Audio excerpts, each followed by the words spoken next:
Alhamdulillah hamdan katsiran kama amar. Nahmaduhu subhanahu wa ta'ala allazi ja'ala Muhammad imaman lana wa lisairil bashar. Ashhadu an la ilaha illallah al-malikul jabbar wa ashhadu anna Muhammadan abduhu wa rasuluhul mab'utsu lin-nas liyunqidhahum min kaidi syaitan wa yunjiyahum min azabin nar.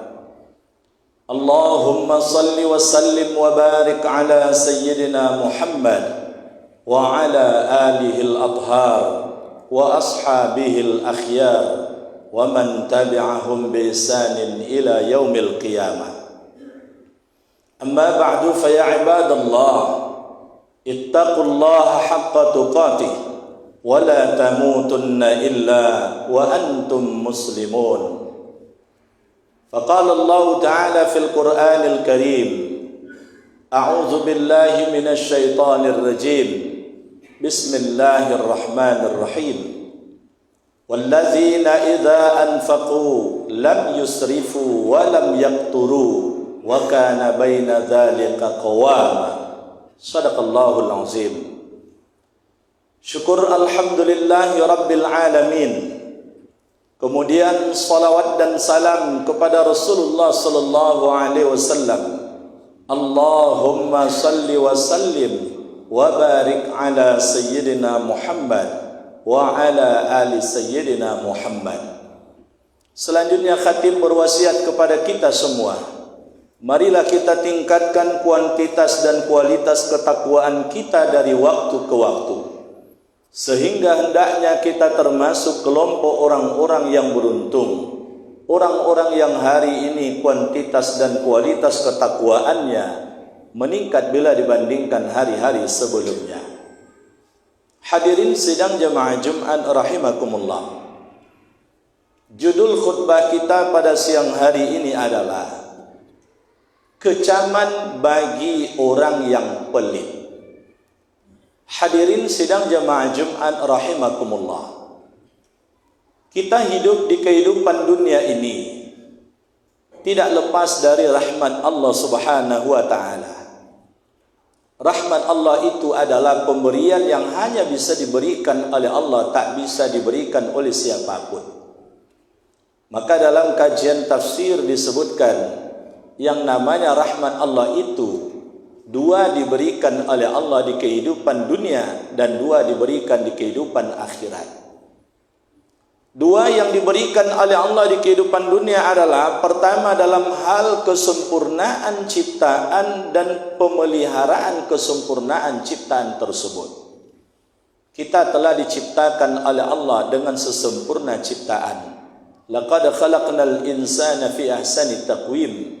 Sungguh benar-benar kami telah menciptakan manusia itu dengan kesempurnaan kejadian. Kita diberikan dimensi jasmani, dimensi rohani. Dimensi jasmani adalah sesuatu yang tertangkap oleh al-kasat panca indera kita. Dimensi rohani kita ada roh, ada akal, ada nafsu, dan ada kalbu. Perpaduan dari penggunaan dimensi jasmani dan rohani itu, disitulah kita bisa bekerja. Dari bekerja tersebut, lalu kemudian kita mendapatkan rezeki. Ketika kita mendapatkan rezeki, Allah mengingatkan pada diri kita, wa fi amwalihim haqqul lis-sa'ili wal mahrum. Di dalam harta mereka itu terdapat hak dari orang miskin yang meminta-minta ataupun yang tidak meminta-minta. Jadi jangan disangka ketika kita mendapatkan rezeki kita serta-merta semua adalah jeripaya kita dan menjadi milik kita. Karena realitasnya ketika kita renungkan, tidak ada kita yang mendapatkan rezeki dengan sendirinya, pasti melibatkan banyak pihak dan banyak orang. Karena itu sebagian dari rezeki kita itu harus dikembalikan kepada orang lain. Maka dalam kajian fikih muamalah, satu di antara fungsi harta yang harus kita perankan dalam kehidupan kita adalah fungsi sosial. Ketika fungsi sosial dari harta ini tak berjalan, sesungguhnya kita dipandang sebagai orang pelit. Kalaulah yang wajib tak dikeluarkan zakat, berarti orang itu adalah orang pelit. Kalaulah orang itu hanya mempadahkan dirinya dengan zakat, ini adalah orang yang terlalu percaya diri dengan zakat itu telah menyelamatkan dirinya. Bukankah ketika kita beribadah yang lain lebih banyak kita tambahkan yang sunat daripada yang wajib? Solat yang wajib hanya 5 kali sehari semalam, jumlah rakaatnya pun hanya 17 rakaat. Bahkan ketika kita musafir yang 4 rakaat menjadi 2 rakaat. Kita tambah dengan solat sunnah rawatib. Solat sunnah rawatib bisa sampai 22 rakaat yang mengiringi solat 5 waktu tersebut. Belum lagi solat tahajud, belum lagi solat duha dan lain sebagainya. Bukankah ketika kita puasa Ramadan kita tambah pula dengan puasa sunat? Ada puasa 6 hari di bulan Syawal, ada puasa 1 sampai 8 Zulhijjah, ada puasa 9 Zulhijjah, ada puasa 10 Muharram disebut puasa Ashura, ada puasa nisfu Sa'ban, ada puasa Senin Kamis, ada puasa Yaumul Bid', puasa di pertengahan bulan 13, 14, 15, bahkan ada yang menambah dengan puasa Nabi Daud. Ketika kita ke tanah suci, bukankah memang yang wajib haji hanya sekali seumur hidup, tapi kita tambah dalam bentuk ibadah umrah. Tapi kenapa urusan harta yang wajib seringkali dipersoalkan yaitu zakat, apalagi yang sunat, tidak kemudian diindahkan dan diperhatikan? Jangan-jangan selama ini kita termasuk bagian dari orang yang pelit dalam membelanjakan harta di jalan Allah. Maka di dalam bahasa Al-Quran dan hadis ada beberapa istilah yang Allah dan Rasul gunakan menyebut istilah pelit tersebut. Ada kalanya digunakan kata hirsun, ada kalanya digunakan kata bakhil, seperti ayat di dalam surat Ali Imran ayat 180. Ada menggunakan kata syuh, seperti dalam hadis Rasul salasum muhlikat, ada 3 hal yang akan mencelakakan manusia. Pertama adalah syuhum muta', pelit yang ditaati. Kata pelit yang digunakan di situ adalah kata syuh. Dan ada kalanya menggunakan kata qatrun, seperti ayat yang telah khatib bacakan pada mukadimah tadi, bahwa Allah menegaskan bahwa ciri dari ibadur rahman, hamba Allah yang akan mendapatkan rahmat kasih sayang dari Allah tersebut, satu di antaranya adalah walladzina idza anfaqu lam yusrifu wa lam yaqturu wa kana baina dzalika qawama.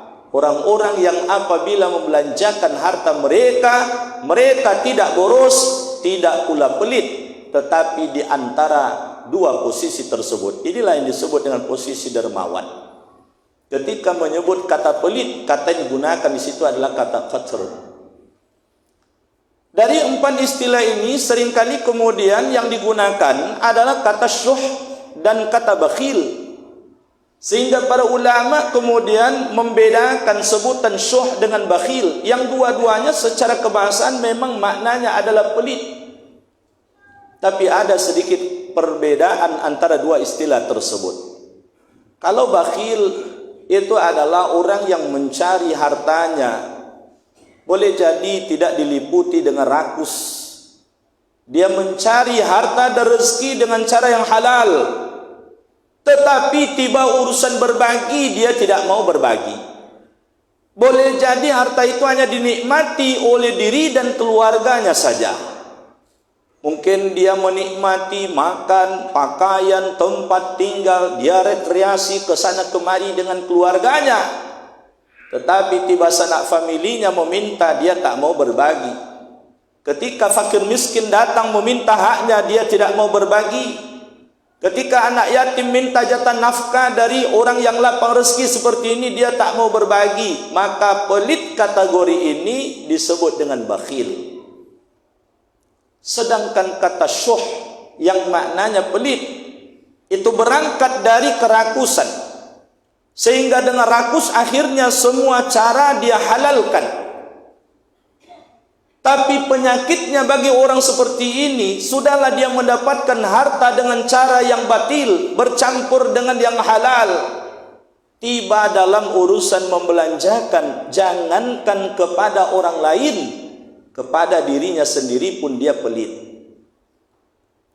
Dia tidak mau membahagiakan istri dan anaknya, padahal dia mampu. Bahkan dia tidak mampu kemudian membahagiakan dirinya sendiri. Patutnya makan layak, dia berhemat-hemat.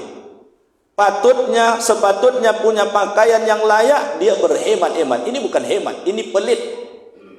Apalagi kepada orang lain, fakir miskin, anak yatim, sanak famili, untuk imarah masjid dan lain sebagainya. Tentu orang seperti ini lebih tidak mau berbagi lagi. Apapun sebutan dari pelit tersebut, maka Allah dan Rasulullah SAW mengecam dari sifat ini. Sampai Rasul mengatakan, tadi sekilas telah khatib sampaikan, Salasum muhlikat, ada 3 hal yang akan mencelakakan manusia. Syuhum muta', pelit yang ditaati. Hawa muttaba'un, hawa nafsu yang diperturutkan. Wa ijabul mar'i binafsi, dan takjub pada diri sendiri. Coba kita lihat, berapa banyak orang yang sudah dilapangkan rezekinya oleh Allah, tetapi ketika dia tidak mau berbagi, dia pelit, maka akhirnya harta-hartanya pun dibinasakan oleh Allah. Bahkan tidak jarang orangnya pun dibinasakan oleh Allah Subhanahu wa ta'ala. Qarun pada mulanya dia kaya, dia adalah orang dermawan, suka berbagi, sehingga didoakan oleh Bani Israel bahwa Qarun itu bukan sekedar kaya, tapi kaya raya. Tapi ketika dia kaya raya, ternyata pelit pun menghampiri dirinya, sehingga bukan sekedar harta Qarun saja yang dibinasakan oleh Allah, dengan korun-korunnya pun dibinasakan oleh Allah Subhanahu wa ta'ala. Maka oleh sebab itu, pelit ini harus dijauhkan dari diri kita, karena sangat berbahaya. Dan ini merupakan penyakit, bukan sekedar berbahaya bagi orang, tapi berbahaya bagi yang bersangkutan. Maka di dalam surat Ali Imran ayat 180, Allah menyadarkan kita, wala yahsabanna alladhina yabkhaluna bima atahumullahu min fadli huwa khairan lahum bal huwa syarrun lahum. Jangan disangka dengan disebabkan karena pelit tersebut, sesungguhnya dengan kelebihan harta yang diberikan oleh Allah, lalu kemudian pelit tak mau berbagi, itu adalah sebuah kebaikan.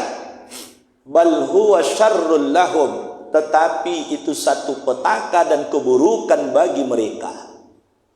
Lanjutan ayat tersebut Allah mengingatkan, akan dikalungkan kepada mereka harta-harta yang menyebabkan mereka pelit tersebut tidak mau berbagi, dan itu menjadi siksa di dalam neraka bagi mereka. Bahkan dalam riwayat lain disebutkan, harta yang dipelitkan tersebut, ada hadis menyebutkan akan berubah menjadi ular yang kepalanya botak berbintik 2, lalu kemudian melahap orang yang pelit tersebut, lalu melilitnya, melahap kepalanya, lalu kemudian badannya dililit dengan keras, lalu kemudian dikatakan kepada orang ini, inilah harta yang menyebabkan kalian pelit dalam kehidupan dunia kalian, dia akan menjadi azab bagi diri kalian. Di dalam surah At-Taubah ayat 34 dan 35, Allah Subhanahu wa ta'ala mengingatkan pada diri kita, walladzina yaknizuna az-zahaba wal fiddata wa la yunfiqunaha fi sabilillah fabashshirhum bi'adzabin alim. Dan orang-orang yang menimbun emas dan peraknya, menyimpan-nyimpan harta kekayaan dan uangnya, lalu mereka tidak mau pula berinfak, beritahu kepada mereka azab pedih yang akan ditimpakan kepada mereka. Apa azab pedih tersebut? Disebutkan pada ayat ke-35. Harta-harta yang mereka simpan tersebut, mereka tidak mau berinfak dengan harta tersebut, akan disetrikakan kepada mereka. Disetrikakan ke keningnya, disetrikakan ke lambungnya, disetrikakan ke punggungnya. Kenapa 3 penjuru ini yang disebut disetrikakan? Karena seringkali orang tidak mau berbagi disebabkan dengan kondisi 3 hal ini. Ada orang yang berharta, ketika didatangi oleh orang miskin, dia kemudian memalingkan wajah, atau boleh jadi dia tidak memalingkan wajah, tapi keningnya berkerut. Maka kening yang berkerut tersebut disetrikakan dengan harta yang menyebabkan dia pelit tersebut. Ada orang yang tidak mau berbagi disebabkan karena memikirkan perutnya, memikirkan nasib hidupnya nanti ke depan, bagaimana anaknya, bagaimana cucunya dan lain sebagainya. Perut yang dipikirkan itu disetrikakan dengan harta yang menyebabkan dia pelit tersebut. Disetrikakan punggungnya, karena tidak jarang di antara orang yang berharta ketika datang anak yatim, ketika datang orang yang membutuhkan, dia membelakangi orang tersebut, maka disetrikakan punggungnya tersebut. Maka satu waktu Imam Hasan Al-Basri mendatangi satu rumah. Pemilik rumah tersebut dalam kondisi sakit berat. Dalam kondisi sakit berat tersebut, lalu kemudian dia berkata pada Imam Hasan Al-Basri, "Ya Syekh, sungguh sekarang ini di berangkas saya punya uang 100.000 dinar. 1 dinar uang sekarang tidak kurang dari 4.500.000. Dapat kita bayangkan berapa banyak uang cashnya yang dia miliki dalam berangkas." Lalu Imam Hasan Basri bertanya, apa yang menyebabkan engkau menyimpan-nyimpan dan menabung-nabung atau menimbun-nimbun emas tersebut, uang emas tersebut? Disampaikan olehnya, saya khawatir bagaimana nasib saya setelah ini nanti. Kalau sekiranya saya sakit, bagaimana biaya berobat saya? Saya khawatir dengan penguasa yang sekarang ini sedang zalim, jangan-jangan tidak berpihak kepada saya. Saya khawatir disebabkan saudara-saudara saya kaya, sehingga akhirnya dia bersaing dengan saudaranya, bersaing menimbun-nimbun harta kekayaannya. Lalu tak lama setelah itu dia pun meninggal dunia. Setelah selesai penguburan jenazah tersebut, Imam Hasan Al-Basri mengingatkan ahli warisnya, betapa malangnya orang ini. Dia telah kumpulkan harta sebanyak-banyaknya, tetapi nanti menjadi azab bagi dirinya. Bersyukur kalau sekiranya ahli waris menggunakan harta tersebut untuk di jalan Allah, tetapi yang mendapatkan pahala adalah ahli warisnya, sedangkan dia tidak mendapatkan pahala, kecuali kalau ahli warisnya meniatkan untuk dirinya. Betapa sedihnya orang yang mengumpul-ngumpulkan harta, tapi giliran pahala orang yang mendapatkan pahala dari hartanya. Akan ada orang di akhirat nanti, ini rasanya dulu rumah saya, ini rasanya dulu kontrakan saya, ini dulu rasanya kebun saya, ini dulu rasanya mobil saya. Tapi yang menikmati pahala dari seluruh harta kekayaannya tersebut adalah orang yang setelah meninggalnya yang digunakan olehnya untuk beribadah. Sementara harta-harta yang ditumpuk-tumpuk tersebut semuanya menjadi azab bagi orang tersebut. Rasulullah sallallahu alaihi wasallam mengingatkan kita, la yajtami'u ash-shuhu wal iman fi 'abdin abada. Tidak akan pernah selamanya berhimpun antara pelit dan keimanan pada seorang hamba untuk selamanya. Artinya seakan Rasul mengingatkan, orang beriman pasti dermawan. Kalau dia tidak dermawan alias pelit, pasti keimanannya bermasalah. Karena orang yang tidak mau berbagi disebabkan karena pelitnya, bukan disebabkan karena ketidakmampuannya. Dia mampu tapi tak mau berbagi alias dia pelit. Ketika dia tidak mau berbagi tersebut, berarti dia lebih meyakini apa yang ada dalam genggamannya daripada kekayaan yang ada dalam kekuasaan Allah Subhanahu wa taala. Karena yang dia risaukan hartanya akan habis kalau dia bagi-bagi, dan dia tidak yakin dengan kekayaan yang dimiliki oleh Allah Subhanahu wa taala. Nah, oleh sebab itu hadirin rahimakumullah, dalam kehidupan kita tunaikanlah hak-hak dari harta yang diamanahkan oleh Allah. Memang harta tersebut kita harus fungsikan untuk nafkah. Silakan nafkahi keluarga dengan layak. Memang harta tersebut fungsinya adalah untuk pendidikan, untuk kesehatan, untuk dakwah, tapi jangan lupa ada fungsi sosial di balik harta kita tersebut. Di dalam harta kita ada hak sanak famili kita yang sangat membutuhkan kita. Di dalam harta kita ada hak dari mustahik zakat, orang yang berhak menerima zakat. Di dalam harta kita ada hak dari anak yatim. Di dalam harta kita ada hak untuk kepentingan umum umat Islam. Alangkah cerdasnya ketika ada seseorang yang memiliki harta kekayaan, lalu kemudian dia tidak mau harta kekayaan itu menjadi harta kewarisan semuanya. Karena kalau menjadi harta kewarisan pasti dibagi, dan ketika dibagi habislah, sampai disitulah amalnya. Sehingga sebagian hartanya itu diwakafkan olehnya. Sehingga ketika dia telah meninggal dunia, dia memiliki pahala yang tak berhenti mengalir sampai datangnya kiamat. Bahkan ada orang yang pintar ketika membelanjakan harta di jalan Allah, dia wakafkan hartanya tersebut dengan wakaf mustarak, dengan pola bagi hasil. Dia wakafkan harta, misalnya sebutlah kepada Masjid Ar-Rahman, lalu dia ikrarkan, saya wakafkan kebun sawit saya 100 hektar, tapi dengan pola bagi hasil 20% untuk anak keturunanku, 80% adalah untuk kepentingan umat Islam. Berarti dia telah beribadah sampai datangnya kiamat, dan ahli warisnya tetap terjamin kesejahteraannya sampai kiamat. Karena yang namanya wakaf tidak boleh diperjualbelikan, tidak boleh dihibahkan, tidak boleh diwariskan. Sehingga sekali beribadah, anaknya menjadi sejahtera. Kalaulah kita lihat, kenapa anak-anak orang Arab itu kaya-kaya? Bukan disebabkan karena mereka pintar-pintar dan rajin bekerja, bukan semata karena itu. Tetapi orang-orang tua tempo dulu yang luar biasa bernas dan cerdas, mereka wakafkan aset-aset kekayaan mereka tersebut tanpa melupakan nasib dari ahli warisnya.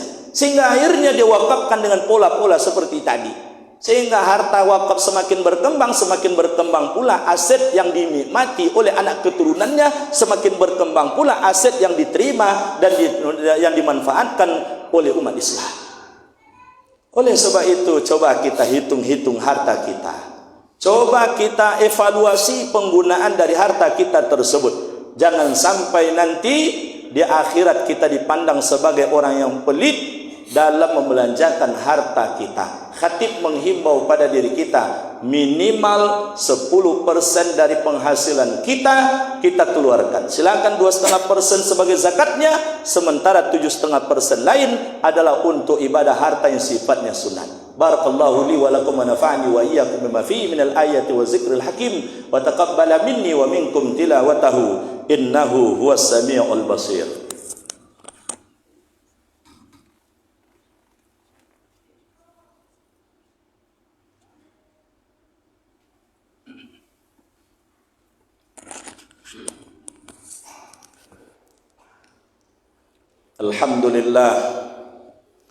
Alhamdulillahi rabbil alamin, wa bihi nasta'in ala umurid dunya waddin.